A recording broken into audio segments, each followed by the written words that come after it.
IBN 7 हौसला है।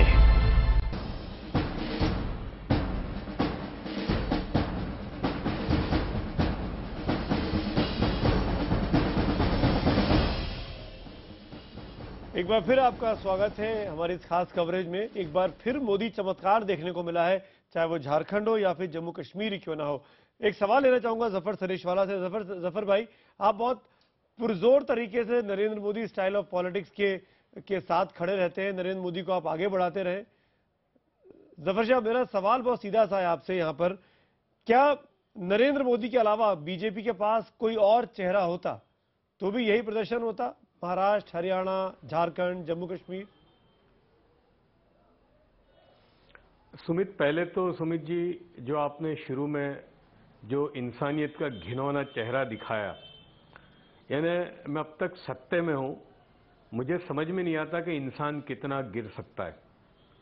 बस ये यानी हम तरक्की की बातें कर रहे हैं, हम डेवलपमेंट की बातें कर रहे हैं, लेकिन हमारी इंसानियत का जो ग्राफ गिर रहा है, ये बहुत बड़ी यानी सोच और विचार का एक सब्जेक्ट है जी। खैर, आपने जो मुझे पूछा, बिल्कुल देखिए, ये Narendra Modi style of politics कहिए या नरेंद्र मोदी को हमने जो देखा है, इसलिए कि गुजरात को अगर आप ले लें कि नरेंद्र मोदी साहब जिस वक्त गुजरात में आए, 2002 हमारे सामने है, और जो हालात थे गुजरात में, जो दोनों कौमों में यानी हिंदू और मुसलमानों में इतनी जबरदस्त खाई थी, मैंने अपनी जिंदगी में कभी नहीं देखी थी।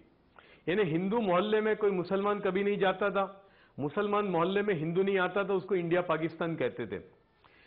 और जिस किस्म के लोग अभी कुछ आवाज निकाल रहे हैं, वो आवाजें अपनी चरम सीमा पर थीं, और जो हालात थे, और वो 11 साल में मोदी साहब ने जो एक काम किया गुजरात में, हम उसी को लेकर उसी की हम दुहाई देते हैं। तो बिल्कुल मैं समझता हूं कि नरेंद्र मोदी के अलावा बीजेपी में अभी तो कोई चेहरा मुझे नजर नहीं आता कि जो इस तरह से पूरे मुल्क को स्टीयर कर सकता है। अब आप कश्मीरी को देख लीजिए फॉर एग्जांपल। मैं बार बार कहता हूं, सरकार हो सकता है कल पीडीपी और बीजेपी की मिलकर हो या जिसकी भी हो, मेरे लिए सवाल वो नहीं है। मेरे लिए सवाल और चीजें हैं जो मेरे लिए बहुत इंपॉर्टेंट चीजें हैं। एक ये है कि 76% वोट होना कश्मीर वैली के अंदर, जहां पर 2 साल पहले नरेंद्र मोदी का अगर नाम ले लें आप किसी मजलिस में, तो आप रांदे दरगाह हो जाते। वो कश्मीर में, वो श्रीनगर में नरेंद्र मोदी साहब ने जितने दौरे किए पिछले 6 महीने में, हिंदुस्तान के किसी प्राइम मिनिस्टर ने नहीं किए। एक स्टेडियम, जिस स्टेडियम में आज तक हिंदुस्तान का कोई प्राइम मिनिस्टर नहीं गया, वहां पर 40,000 कश्मीरी नौजवानों का जमा होना, यह अपने में बहुत बड़ी बात है। हां, 33 हार गए इनके, लेकिन कितने वोट मिले थे? एक जबरदस्त शुरुआत है। सिर्फ इसकी नहीं कि बीजेपी को वोट मिला है, इस बात की कि एक इंपॉर्टेंट पॉलिटिकल पार्टी जो मुसलमानों में अनटचेबल समझी जाती थी, आज मुसलमान उसको देख रहा है, और यह पार्टी जो मुसलमानों को कभी देखती नहीं थी, आज उसको भी अपना इलेक्ट्रोड बनाकर देख रही है। तो मेरे हिसाब से यह बहुत बड़ा चेंज इस इलेक्शन का है। और अब जो है आने वाले दिनों में इस मुल्क के अंदर इलेक्शन ब्रेड एंड बटर पर, इलेक्शन सिर्फ और सिर्फ डेवलपमेंट पर होगा। और ये जम्मू कश्मीर का जो रिजल्ट है, मैं इसको कहता हूं कि इसका जो पीस डिविडेंड है वो हिंदुस्तान बहुत जल्दी देखेगा। आप तो अच्छी बात कर रहे हैं, ये है। और इसी तरह झारखंड, आप अच्छी बात कर रहे हैं जफर सरेशवाला, लेकिन मुझे लगता नहीं कि अखिलेश प्रताप सिंह इस बात से सहमत होंगे। सुमित जी, पहले इनको आंकड़े बता दें। देखिए, सुनिए मेरी बात। देखिए, पहले इनको अपने आप, मैं आपको कुछ करेक्ट कर दूं। जी बोलिए अखिलेश जी, आप बोलिए पहले। आप इन्हें कुछ आंकड़े बता दें कि जिस स्टेडियम की 40,000 की भीड़ और 6 बार की यात्रा की जहां की बात कर रहे हैं, वहां की हुकूमत, वहां की आवाम ने 1% वोट दिया है माननीय मोदी जी को। 1%, जो पहले भी मिलता रहा और इससे ज्यादा पर्चा भर देने वालों को मिलता जाता है। तो ये जो आप बता रहे हैं कि अनटचेबिलिटी हो गई है, अच्छा है, करें, हमें कोई आपत्ति नहीं है। लेकिन मैं एक बात और कहना चाहता हूं, जो अभी हमारे साथी भाजपा के विश्वसनीयता बहुत शोर मचा था कि पोटा आ जाए, नोटा आ जाए।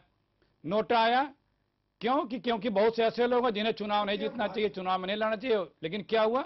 जो आज सारे जीत रहे हैं तो जी, क्या अखिलेश जी, वो सारे अच्छे ही लोग हैं? ये नहीं है, हम चुनाव चर्चा क्या मैं कर रहे हैं? मैं हमें उसका यहाँ पे लफाजी करनी है क्या? अखिलेश हमें जी, सिर्फ यहाँ सुधांशु पे जी, सुधांशु बोलने जी, के लिए बोलते रहना है सुधांशु क्या? ने अपनी चर्चा जो कि चुनावी नतीजों पर हो रही है जी। और अभी क्योंकि तथ्यों की बात हो रही थी तो जानकारी और दे देता हूं मैं कि जो 25 सीटें हैं हमारी, इसमें से 7 वो हैं जो कि मुस्लिम बहुल्य हैं, जहां पे हिंदुओं की प्रतिशत जो है वो कम है, मुसलमानों की ज्यादा है। तो जो तर्क अभी तक डेवलप करने की कोशिश हो रही थी उसका शायद एक काट यहां है। ये मैं देख रहा नौशेरा का हो गया, कालाकोट हो गई, कई है सीटें ये। हिंदुस्तान की राजनीति बदल रही है।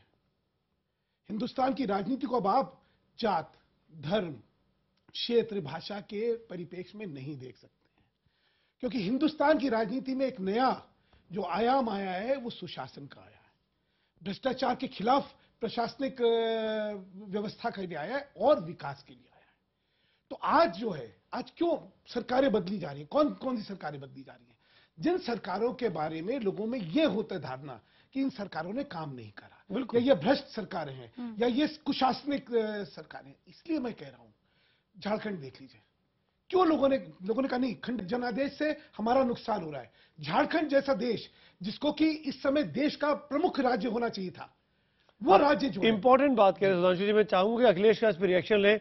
आप ही की बात को, सुधांशु जी की बात को अखिलेश में अगर आगे बढ़ाऊं तो महाराष्ट्र में आपकी सरकार थी, आपकी सरकार पर एलिगेशन लगे, गंभीर करप्शन चार्जेस लगे। अखिलेश जी, आ रहा हूं मैं आपके पास। हरियाणा में आपके मुख्यमंत्री पर, आपकी सरकार पर इल्जाम लगे, वहां पे आप चुनाव हारे। झारखंड में जो कुछ हुआ वो हमारे सामने है। जम्मू कश्मीर में आप सरकार चला रहे थे। ये जो बात सुधांशु जी कह रहे हैं उसमें वजन दिखता है, उसमें दम दिखता है। सुमित, मेरी बात बीच में कोई टोके ना, और मैं IVN 7 के चैनल पे आता हूं, मैं RSS के चैनल पे नहीं आता हूं। मुझे कहा जा रहा है कि लफाजी हो रही है यहाँ पे।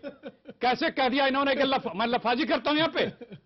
और मैं अगर अपनी बात पूरी करने के बात करता तो आप बात नहीं करने देंगे?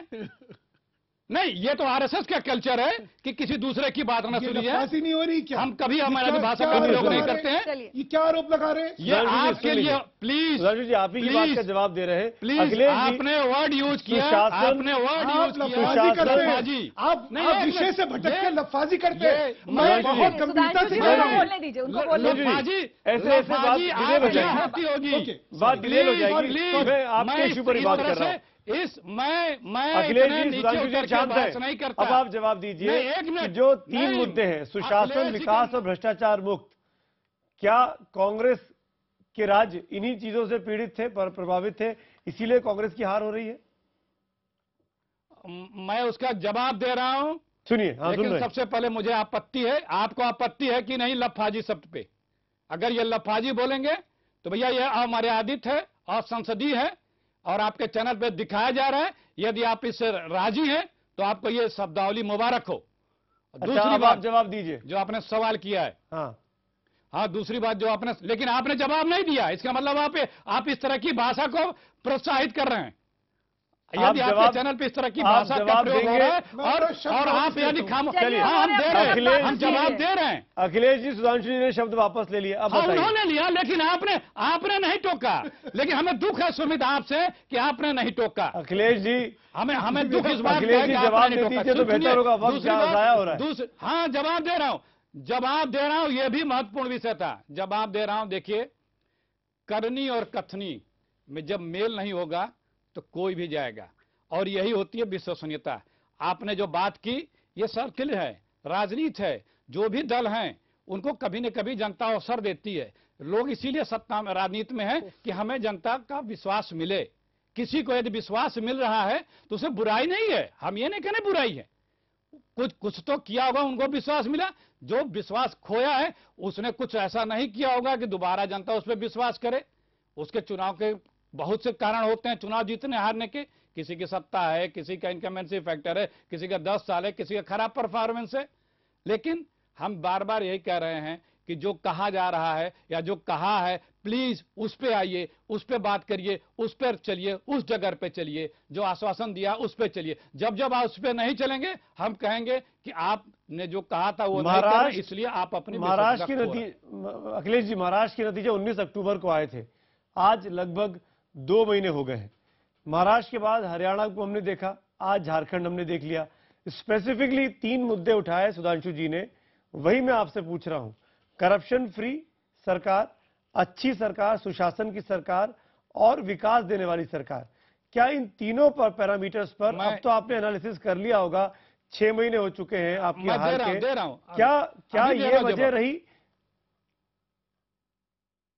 ये देखिए, राजनीति के चुनाव के कई और कारण होता है। यदि यह होता या इस पे कथनी पे चलते माननीय मोदी जी, तो राष्ट्रीय अध्यक्ष किसको बनाया है? उन्हें बनाना चाहिए था? नहीं बनाना चाहिए था, क्योंकि आपने कहा था कि हम 1 साल के अंदर ऐसे बिल लाएंगे कि जो इस तरह से दोषी हैं साल भर में उनका निपटारा कर देंगे। आज आप बिल भी इंट्रोड्यूस तो नहीं कर पा रहे हैं। राष्ट्रीय उपाध्यक्ष कौन है? कर्नाटक वाले एक चीफ मिनिस्टर। तो आप अखिलेश जी, पार्टी में मैं पूरे अदब के साथ यहाँ टोकना चाहूंगा पूरी। नहीं, मैं आपसे पॉइंटेड एक सवाल पूछ रहा हूं 3 मुद्दों पर, आप उस पर जवाब नहीं दे रहे हैं। 3 अटेम्प्ट मैंने कर लिए। अब मैं आपके पास शायद, अगर आप जवाब देंगे तो मैं आपके पास आता हूं। अगर आप ऐसे ही भटकाएंगे डिबेट को तो मैं नहीं आऊंगा। मेरा जवाब है, यही मेरा जवाब है सुमित जी, यही जवाब है कि चुनाव कई कारणों से आदमी जीत लेता है, लेकिन आप क्या जो कह रहे हैं उसको खुद फॉलो कर रहे हैं। अखिलेश जी, एक निवेदन है आपसे। अखिलेश जी, एक निवेदन है, दूसरे की जीत पर टिप्पणी करने के साथ साथ अगर अपनी हार का भी थोड़ा सा अवलोकन, थोड़ी सी एनालिसिस की जाए तो क्या बेहतर नहीं होगा? हम तो कह रहे हैं कि हमारा परफॉर्मेंस खराब है, कांग्रेस का जो प्रदर्शन रहा, अगर आप उस पर बोले तो बेहतर होगा। आप जो सवाल करेंगे जवाब मैं उस पर दूंगा। आपने सवाल किया इस पे, इसके पहले भी किया, दे रहा हूं। हमारा परफॉर्मेंस खराब रहा, कई चूक हुई हैं, हमारी कमियां आ रही हैं, हमारी कमजोरियां आ रही हैं, जनता के मानक के अनुरूप हम नहीं आए हैं। उसके कई रीजन हो सकते हैं, हमारे हैं। इसमें क्या भाई, इसमें हम बड़ा अच्छा काम कर जीते नहीं। इसमें कौन कह रहा है कि हम बहुत अच्छा काम कर दिए तो फिर भी हम हार गए? ये हम तो कह नहीं रहे। आप जो सवाल करेंगे उसका जवाब देंगे, लेकिन हमारा जवाब यही था कि यदि ऐसा है जैसा आप बता रहे हैं हमारे भाजपा के साथी, तो भैया उस पर चल भी तो लो, उस पर करके दिखा दो। अभी देखिए, हम ये कहते हैं, अभी तो 6 महीने हुए, देखते हैं क्या क्या होता है। हम इनसे भी पूछेंगे सवाल, आप चिंता मत करिए। हम आपके भी साथ खड़े थे, हम इनके भी सवाल पूछेंगे। अगर अभी 6 महीने हुए हैं, और क्योंकि अखिलेश जी, क्योंकि ये रिजल्ट दे रहे हैं तो इनसे सवाल पूछे गए। अगर ये लव जिहाद उठाते हैं तो इनसे सवाल पूछे गए। अगर निरंजन ज्योति गलत शब्द बोलती है तो इनसे सवाल पूछे गए। आदित्यनाथ अगर गलत बोलते हैं तो इनसे सवाल पूछे गए। तो प्लीज आप ये मत कहिए कि मुझे जवाब नहीं देना है। हम कांग्रेस के बारे में आपसे जानना चाहते हैं, बीजेपी के बारे में नहीं जानना चाहते हैं। जफर सरेशवाला, मेरा सवाल बहुत सीधा सा है आपसे। नहीं अखिलेश जी, मैं आपसे बहुत वक्त दे चुका हूं। जफर सरेशवाला मैं आपसे पूछना चाहूंगा, बीजेपी के लिए अब आगे क्या ये जो कंट्रोवर्शियल इश्यूज हैं जो बार बार बीजेपी के नेता उठाते रहे हैं, मैं जानता हूं कि आप इस बारे में कई बार नरेंद्र मोदी के नेतृत्व को लेकर और गुजरात का उदाहरण देकर आप कई बार बातें कर चुके हैं, लेकिन दिल्ली और गुजरात में अंतर है। दिल्ली में बहुत से नेता हैं, बहुत की अपनी विचारधारा है, बहुत से अपने तरीके हैं। क्या इस चीज को साथ लेके जो कंट्रोवर्शियल स्टेटमेंट्स आए हैं, चाहे हिंदुत्व की बात हो, चाहे कन्वर्जन की बात हो, चाहे रामजादे और उस तरह की बात करने की बात हो, क्या इन सबको लेकर नरेंद्र मोदी आगे चल पाएंगे विकास के एजेंडे पर? देखिए, ये जो लोग हैं, जिन लोगों का आपने जिक्र किया, ये बिल्कुल नरेंद्र मोदी को नुकसान पहुंचा रहे हैं और बीजेपी को भी उसका नुकसान पहुंच रहा है। अब ये तो बीजेपी को देखना है, इसलिए कि मैं बीजेपी का हूं नहीं, लेकिन बाहर से रहकर मुझे भी लगता है कि ये बीजेपी को बड़ा नुकसान पहुंचाएंगे। लेकिन नरेंद्र मोदी साहब को हमने देखा है, गुजरात में भी ऐसे लोग थे, यहां भी ये लोग हैं। तो मुझे ये लगता है कि मोदी साहब जो है अपना जो रास्ता है, उन्होंने जो डेवलपमेंट का, जो आपने कहा गुड गवर्नेंस का, भाई करप्शन फ्री का जो सरकार देंगे, जो मुल्क तरक्की करेगी, अगर ये सब कुछ होगा तो मुझे ये लगता है कि इस किस्म के जो लोग हैं ये इररिलेवेंट हो जाएंगे। ये मुझे ऐसा लगता है कि ये लोग इसलिए इस किस्म की आवाजें उठाते हैं कि अभी इनको कोई पूछने वाला नहीं है। तो ये बेचारे ऐसी कई मरतबा तो उनकी बातों से बड़ी हंसी आती है। यानी जो घर वापसी की बात करते हैं तो मुझे हंसी इस पर आती है सुमित जी कि जो घर में उनकी तो फिक्र नहीं है इन बेचारों को। यानी 50 करोड़ हिंदू जो बेचारा बिलो पॉवर्टी लाइन रह रहा है उसकी तो फिक्र नहीं है, और वापसी की बात करते हैं। तो जो घर में है उनकी तो फिक्र करो भाई। यानी जन धन की उन्होंने बात की मोदी साहब ने कि हर घर के लोगों का अकाउंट होना चाहिए, तो उनके बैंक अकाउंट खोलने नहीं है। स्वच्छता की बात की है तो उनकी गंदगी को साफ नहीं करना है। जफर भाई ठीक, आप एक बड़ा लॉजिकल इशू उठा रहे हैं, बड़ा पॉइंटेड चीज है। ये तमाम चीजें विकास के एजेंडे से भटकाती हैं। सुधांशु जी, सुमित जी, प्रश्न ये है कि मोदी और मोदी सरकार की प्राथमिकता क्या है, यही है ना। देखिए, हम लोग एक multi cultural, multi linguistic, multi thought process के देश में रहते हैं। हम लोग मोनोलिथिक देश नहीं है कि सब लोग एक ही तरह सोचते हैं, सब लोग एक ही काम करते हैं।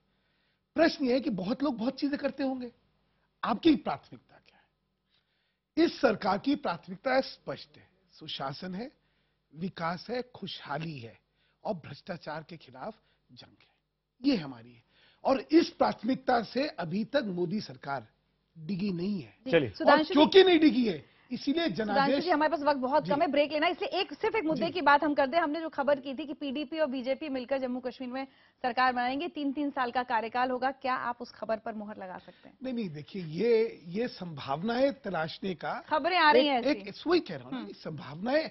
आपने अगर पीडीपी के जो वो है स्पोक्समैन, उनका बयान देखा, दो चीजें उन्होंने कही। पहले कहा कि भाजपा जो है अस्पष्टता से हमारे लिए स्पष्ट नहीं है। क्यों? क्योंकि जनादेश उनके साथ। दूसरा उन्होंने क्या कहा? उन्होंने कहा कि सारी जो दोनों पूरा राज्य है, इनके पास जम्मू है, हमारे पास वैली है। अगर कोई भी क्षेत्र सरकार से अलग हुआ तो शायद ये राज्य के लिए अच्छा ना हो। पॉजिटिव तो सही, उन्होंने अच्छे संकेत दिए। हमने क्या कहा? हम किसी के साथ मिलकर सरकार बना सकते हैं, हम अपनी सरकार बना सकते हैं, किसी को समर्थन दे सकते हैं। तो एक अच्छे दिमाग से ये कोशिश है कि क्या एक स्थिर सरकार जो राज्य के लिए काम करे, हम लोग बना सकते हैं, नहीं बना सकते। अब संभावना तलाशी जा रही है। चलिए, सुधांशु जी, अखिलेश जी और जफर भाई, थैंक यू सो मच हमारे साथ जुड़ने के लिए। इतना ही वक्त था मेरे पास, लेकिन एक अच्छी बात यहाँ पर सुधांशु मित्तल जाते जाते इशारा करके जा रहे हैं, जो इशारा पीडीपी की तरफ से आया और मेरे सहयोगी अमिताभ सिन्हा ने जो यहाँ बताया कि एक इस तरह के फॉर्मूले पर विचार चल रहा है। बीजेपी की तरफ से ऐसे फिलर्स दिए गए हैं पीडीपी की तरफ कि दोनों पार्टियां मिलकर सरकार बनाएं और 3-3 साल के लिए दोनों का मुख्यमंत्री बारी बारी से बने। क्या इस फॉर्मूले पर गाड़ी आगे बढ़ सकती है? इस पर लगातार IBN 7 की नजर रहेगी। फिलहाल एक ब्रेक, और अभी के लिए इस बुलेटिन में इतना ही। अच्छा नमस्कार, गुड नाइट।